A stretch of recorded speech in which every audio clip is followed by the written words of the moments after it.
देखिए,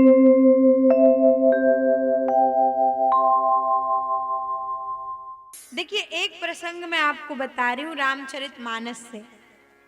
रामचरितमानस में जिस समय भगवान सुग्रीव और बाली का युद्ध हो रहा था, उस समय जब बाली चलता है सुग्रीव के ललकारने पर युद्ध करने के लिए, तो उसकी जो पत्नी थी ना, तो बाली की पत्नी ने उसको समझाया, बोली कि देखो, आप जिनसे युद्ध करने जा रहे हो ना, वो कोई साधारण बलवान योद्धा पर नहीं है।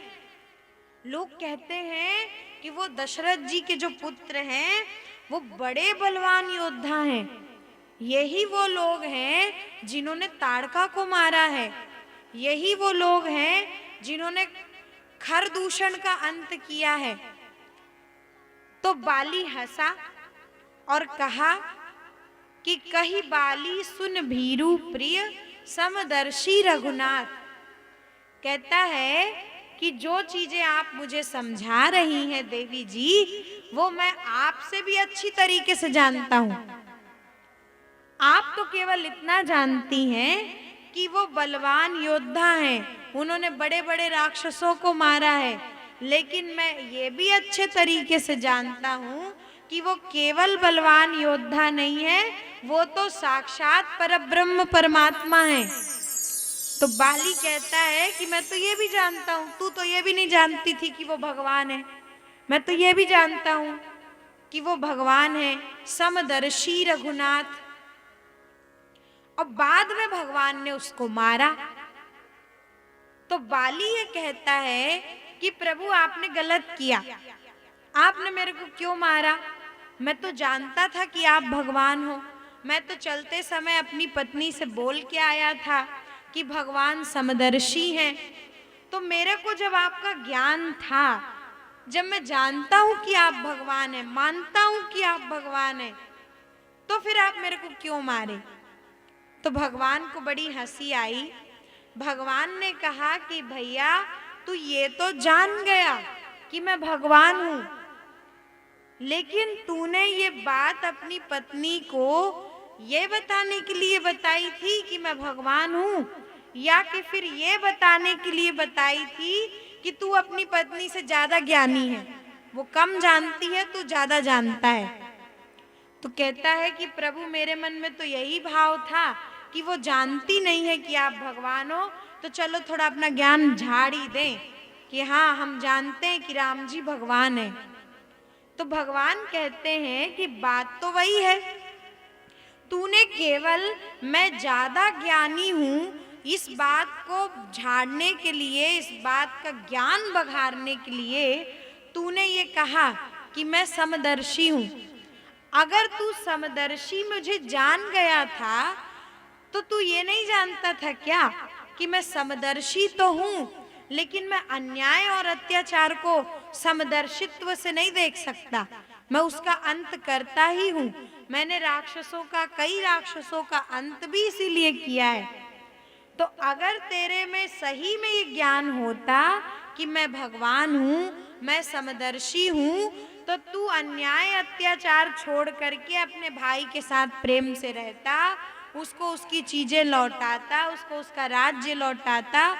तूने तो जान बस लिया कि मैं समदर्शी हूं, और ये जान गया कि भगवान मतलब समदर्शी हैं, वो किसी में भेदभाव नहीं करते, तो चलो जो मन में आए वही आचरण करें। तो भगवान कहते कि मैं ऐसा समदर्शी नहीं हूं कि जो मन माना आचरण तू करना चाहे वो कर सकता है।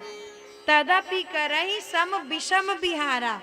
तुलसीदास जी कहते हैं कि जब कोई ये ज्ञानी होने का ये अर्थ ले लेता है ना कि भगवान तो कोई भेदभाव करता ही नहीं, जो मन चाहे वो करो, तो भगवान फिर उसके लिए विषम भी हो जाते हैं, और ऐसे विषम हो जाते हैं कि समझ में ही नहीं आते।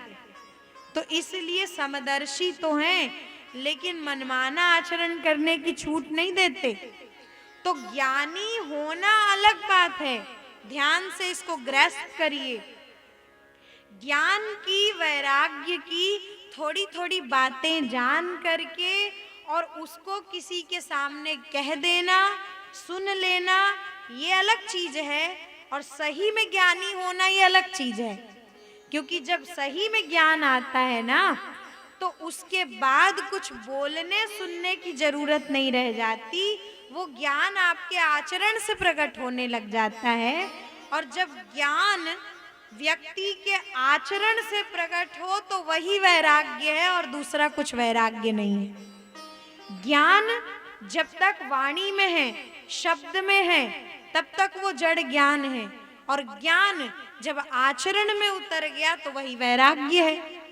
तो यही बात है, ज्ञानी होना अलग चीज है और ज्ञान की बातें जान लेना अलग चीज है। इसलिए ज्ञान और वैराग्य दोनों पूरक हैं। और इससे भी एक बड़ी अच्छी बात जो भागवत जी का स्पष्ट संकेत है कि इन ज्ञान और वैराग्य की माँ के रूप में भक्ति को प्रस्तुत किया गया है।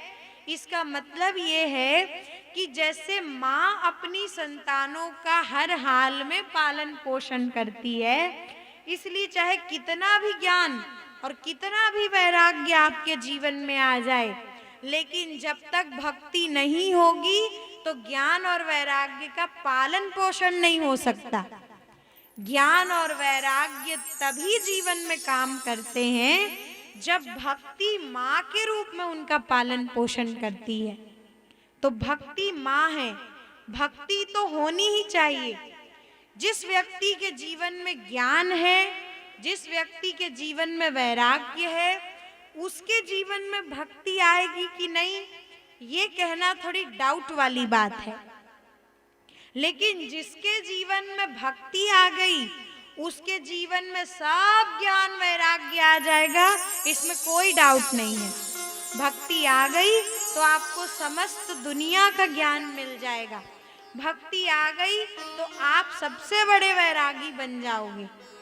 तो भक्ति है, इसलिए माँ और पुत्र का संबंध बताया गया है यहाँ भागवत की कथा में। और रामचरितमानस में भक्ति सीता जी को बताया गया है, ज्ञान राम जी को बताया गया है और वैराग्य लक्ष्मण जी को बताया गया है।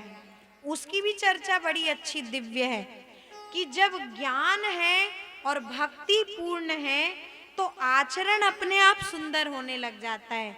ज्ञान का आचरण ही वैराग्य कहा गया। तो वो एक और लंबी चर्चा है कि रामचरितमानस में इसका ऐसा संबंध क्यों बताया गया। जैसे भागवत में भक्ति मैया और ज्ञान वैराग्य का माँ और पुत्र का संबंध है, तो वहाँ राम जी के साथ भक्ति का संबंध क्यों है, इसकी भी बड़ी लंबी चर्चा है।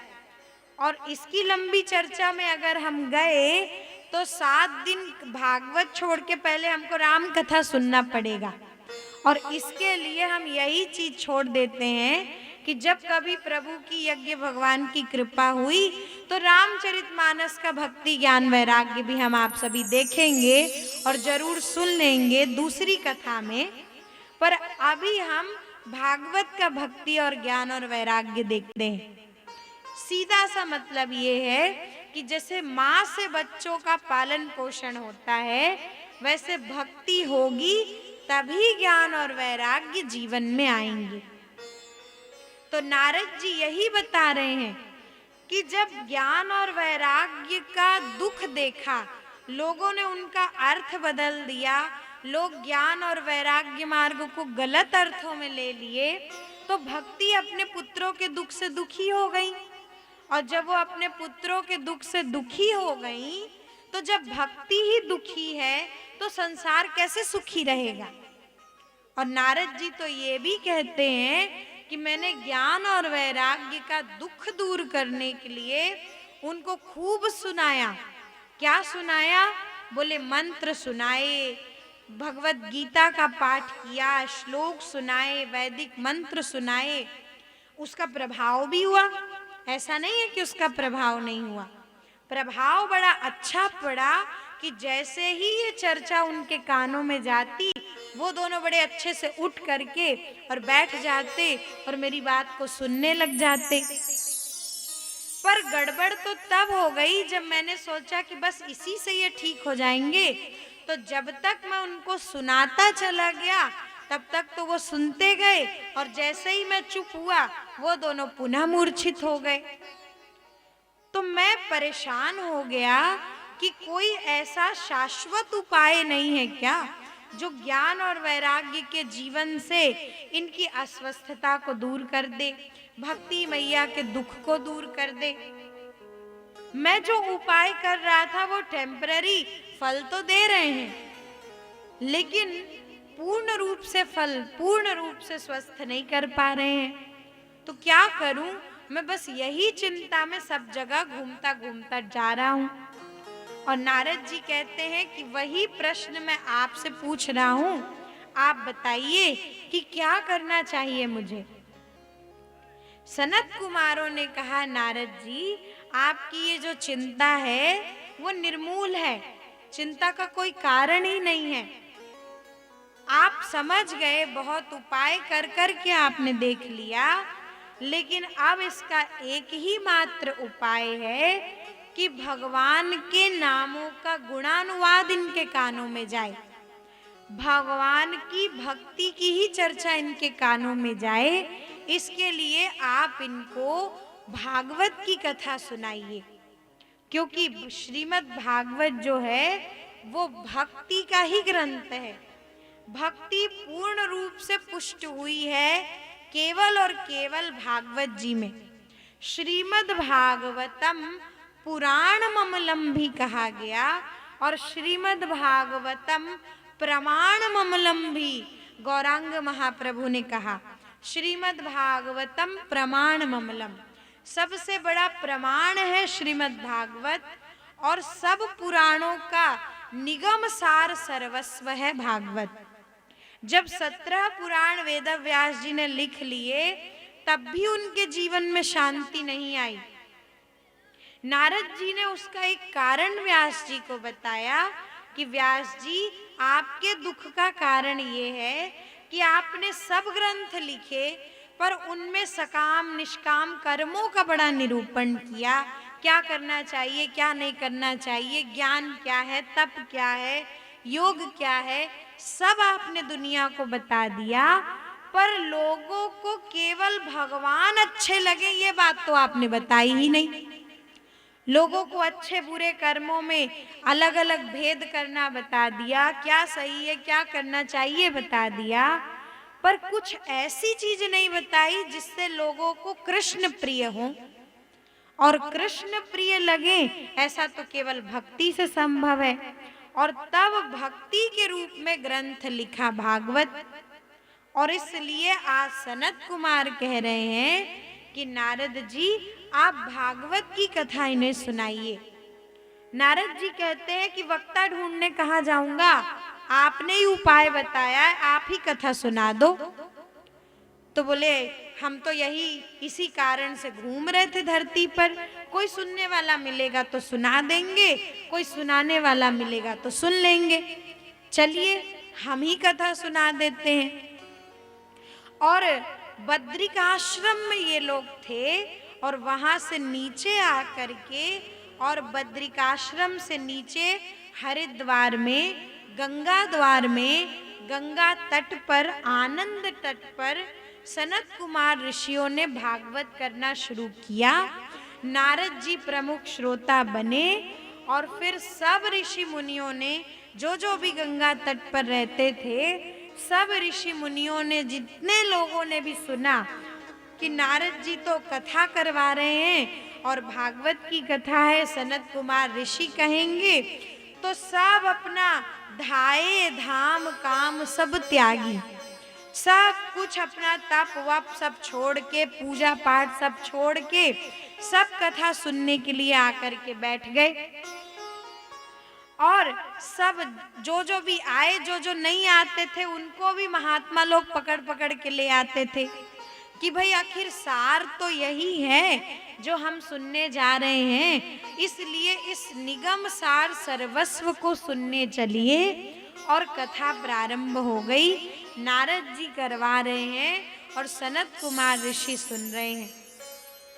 और उस कथा में जो एक बड़ी अच्छी बात हुई वो था भक्ति मैया का ज्ञान वैराग्य के साथ आगमन।